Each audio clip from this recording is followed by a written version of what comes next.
because other people with agenda could have blocked me a long time ago. If I don't resonate well with what they pushing, they could have just blocked me. So I appreciate the fact that you are able to listen to me, because I think you got good audience, especially from Zimbabwe. So I think it's good that they can also hear our side, especially someone like me who's trying to use logic and all that. So I think this is Yes, good. yes, So I yes. appreciate that. Thank you so much. Tapera, you can please join in again, brother. I don't know how we lost you, so you can still let me reshare the link. Anyway, both go ahead, please. Oh, I was still not agreeing with what he was saying, that the government is not supporting to push the Zimbabweans out.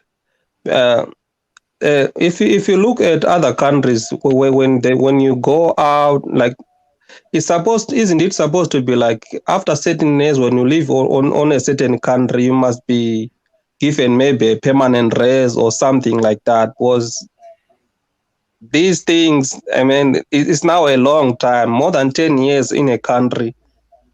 You cannot just be pushed because saying no, it has expired, and then they were renewing these permits.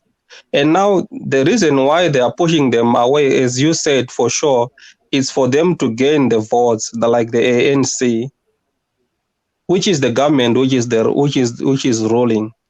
Now they want to push the Zimbabweans because the citizens are saying Zimbabweans are taking our jobs, and it's more like only a Zimbabwean is a foreigner in South Africa. And I think if you ask those people, like you were saying before, people in deep screwed, if you ask them what is a foreigner, I think they can only say a Zimbabwean is a foreigner.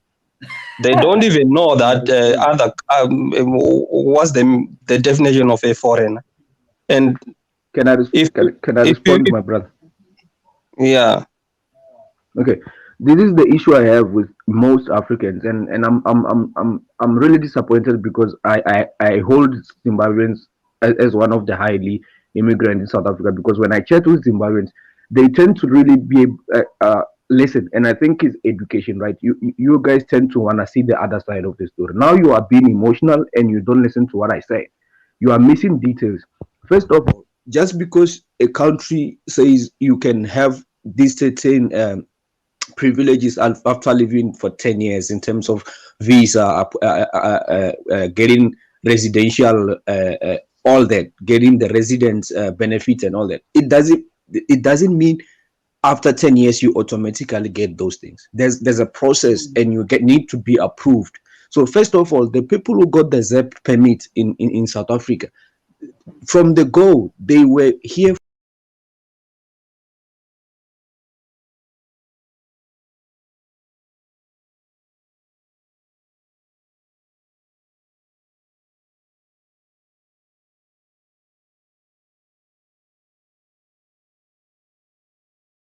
for a specific purpose and a specific time and a specific approach. It was not based on a normal process that they normally follow. That's a big factor. And if you can listen to our official Aaron Mutwale, who's the Minister of Home Affairs, there's one video that he's talking about this. He's breaking it down so well. You can go listen to it. Your focus shouldn't even be on that 250 Zimbabweans, because I feel like the media is just blowing this thing out of proportion. I'm telling you, there's about more than 5 million Zimbabweans in South Africa. That's where you should actually be looking at. That 250 is actually literally nothing. The government wouldn't even use them to chase Zimbabweans away. I never said the government actually is. There's a word you said. You said our government is trying to get rid of the Zimbabweans. Did you just say? Because I'm losing a train of my thoughts here. Oh, Did you say? yeah, yes, it's like they are trying to, like, if you talk of 5 million people, we cannot talk of those who are undocumented. There's no way they can take their South African jobs, because the companies shouldn't employing those people. Have you So been in South we Africa? cannot count on those people. It's like now they have to sue the company which is going to employ the one who is undocumented. Have you been in South Africa before? Yes, I've been in South Africa. which area, which province, for example? I've been in Joburg. I lived in Soweto. Okay. Do you Yeah, understand how the multi corporations work? Because they're looking for what we call slave wage, slave what they call the word, the cheap Cheap cheap labor. labor. labor. That's what they will always, they thrive on that. Do you know Yeah, that it's easy to exploit someone who's not a South African, because the labor corporation doesn't really protect those people. The labor institution doesn't really protect those people, and we live here. For you to come here and tell me that the illegal migrants in South Africa are not exploited, what do you think they live on? What do you think you think all of them are just selling sweets and all of them are in crime for survival? How do you think these people are earning a living if you think some of them are not employed? I mean, let's use common sense here, please. yes, Let's my remove our brother. emotions. Oh, okay, yes, they are there. They are taking them. So, do you think now they are going to clear them out? Because if I don't have papers, I shouldn't worry that they are saying Zimbabweans must go. Because those people, they are still going to remain there, and they are still going to cross the borders coming back, because they now know how to live in South Africa. The No, people who are going, can we add, can we try hard to be good with our wedding? Nobody is saying Zimbabweans must go, especially anybody at the official level, or even South Africans who are in the middle working class. Maybe the poor might comment something there and say something every now and then. But the people are fighting for illegal migrants. Illegal migrants could be anyone, right? They not in South Africa, in the streets. The word is not that Zimbabweans must go. That's not what's happening. That some people might say that, but the majority of people are basically focusing on the general problem, which is illegal migrants. Trust me, my brother. You are a Zimbabwean. If you come with the right papers in South Africa, you have. I worked with Zimbabweans. Just that now I've changed my company, but I worked with a company that had about 7 Zimbabweans. There's no such thing that Zimbabweans are a target in the streets of South Africa. The people are fighting illegal migrants. Can you just put yourself in our shoes and think like us for a second and see what we see and what we faced with? Please, my brother, I'm begging you, because the word is not that Zimbabweans are hated or what. Yes, Zimbabweans are the largest group of migrants in South Africa. They will be the most affected. That's a common sense. That's just a common sense. Okay, so let's say the magic word here that we should not forget is illegal. Illegal. That is the yeah, magic word that we should not forget in our discussion. So we're yeah, saying illegal immigrants. I mean, we know the problem of illegal immigrants, because each and every country has got its own laws. There's no way you can travel anywhere in the world and live illegally. Okay. yes, Yes, so we should also not forget that issue. But then there's a group that is, that was running by hashtag Put South Africans First. I was following that as well, and I realized that some of the things that they're saying were like, whether you are documented or not documented, there are some jobs you just cannot take. yeah. I'm directing it to Lozi.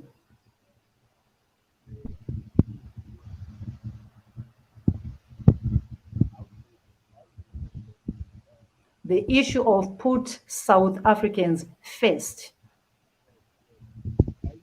And okay, let me read here some comments. Someone is saying, in the first place, this is the failure of the South African government, just like all the government in Africa. The problem may be different, but African governments failed their people. And then another one says, no life is illegal. The word undocumented is proper. Okay, let's use the word undocumented. Both are anything that you want to add on this issue? How did you see the issue of the of the Zimbabwean guy who got killed in South Africa? I didn't follow it that much, that story, but it's so sad to lose a life like that. Okay, so you are not really well versed on the story and how it happened. Yeah, I don't know what exactly happened and what Oh, makes it that way.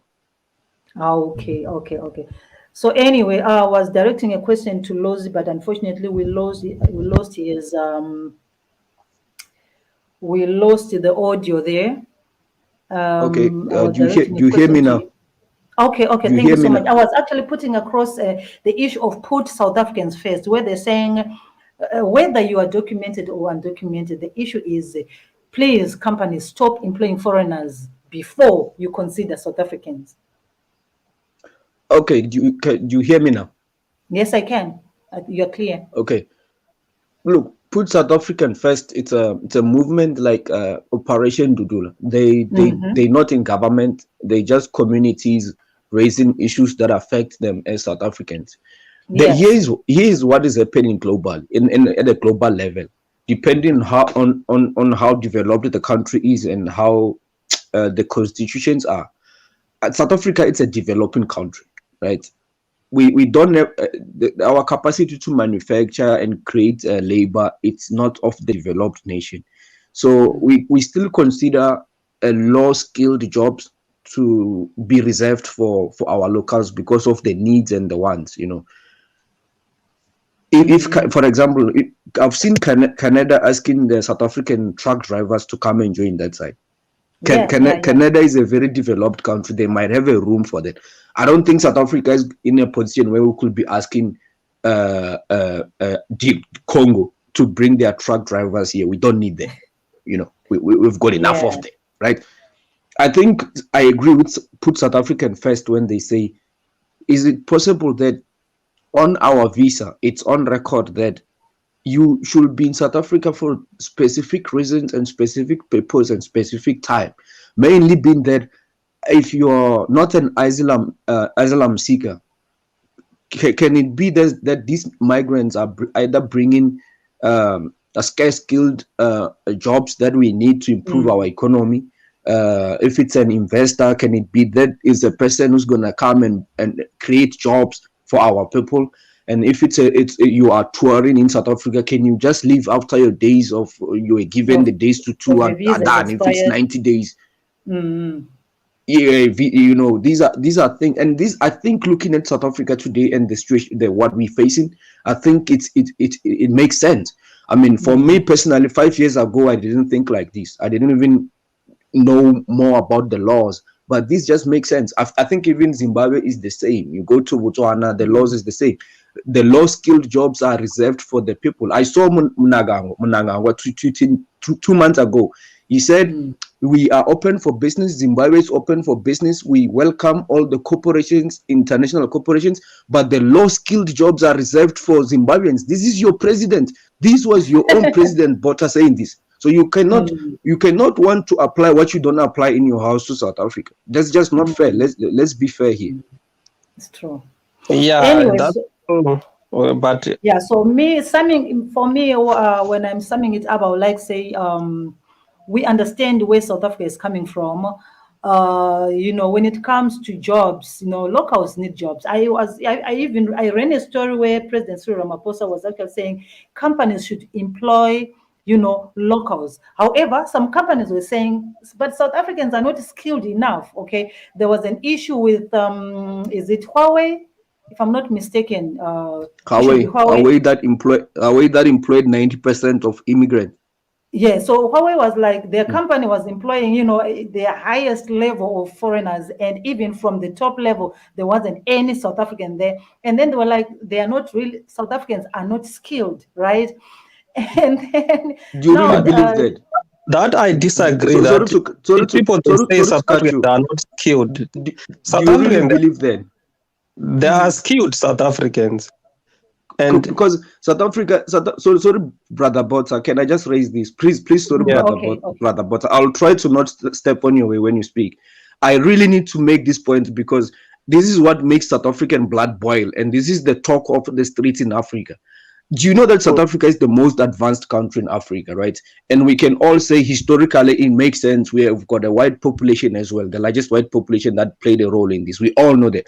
But how can we sit with the most advanced nation and South Africans are in these corporations if we're not skilled? How did we get there? How did we get this level of development? I hate that wording because it's us Africans not being honest with ourselves. And this is not going to solve the issue of Africans. We need to start being honest with the issues that we are facing as Africans, but then belittling each other. That word is used to look down on South Africans, be it is the corporation saying that or the migrants. That's just undermining us, and it makes us mad because we worked hard for South Africa to be where it is. Before 1994, no black African will be allowed to walk free in South Africa. We had to fight so that everyone can just come here and enjoy with us. But today, we are told that we are lazy. We are told that we are not skilled by the same people who we put effort to come and be able to work with us to build South Africa. Guys, let's try to respect each other, and let's try to have honest approach in this so that we can address the big elephant in the room and stop being petty. We don't have to go down that road. It's cheap. It's scapegoating. It's just not honest as Africans. Let's address the elephant in the room. Okay, but it is being said that, you know, other countries, other African countries helped South Africa fight, during the struggle in South Africa. So why is it now South Africa is saying it's just them who fought, and yet other Africans came in and joined them? Okay, I need to respond to that, and I'm gonna be very clear on that. For the past 28 years, which is the years of the new South Africa from 1994, South Africa has helped many African countries, including the ones who claim to have helped us, more than what they can be able to repay us in the coming 8 years. You get my point? South Africa has done 10 times more than any country that will come in and claim to have helped us during apartheid. So when are we going to have a conversation about that? Because I can bring facts. If you want to know what I'm talking about and how South Africa helping this countries, we can talk about that as well. You know that South Africa is giving the largest aid to African countries after the Western. It's South Africa that gives more aid. We spend more than $6 billion on other African countries annually. So people must stop to bring that historical event, that one moment where they helped South Africa, while we have done 10 times more than they did for us. So we need to be, that's what I'm saying, Africans need to start being honest with themselves. I know we've got a few resources. I know we are all disparate, but please, even in the moment of being disparate, let's still be honest. That's how we're going to build the greatest continent on the world, on earth. We need to address these things with an honest approach. I think South African government also, they are not honest when they're saying companies that are employing the only, like mostly Zimbabweans, because they are skilled or something like that. They have to create jobs for everyone, for South Africans. Because if you look at the population of the number of the people who are not working in South Africa, now it's too much. It's not only about skilled or what. And South Africans, they are skilled and they are educated. And maybe, if I can say, maybe Zimbabweans are not even that educated like what people they say that they are educated. Zimbabweans, they know nothing. They know theory. They don't know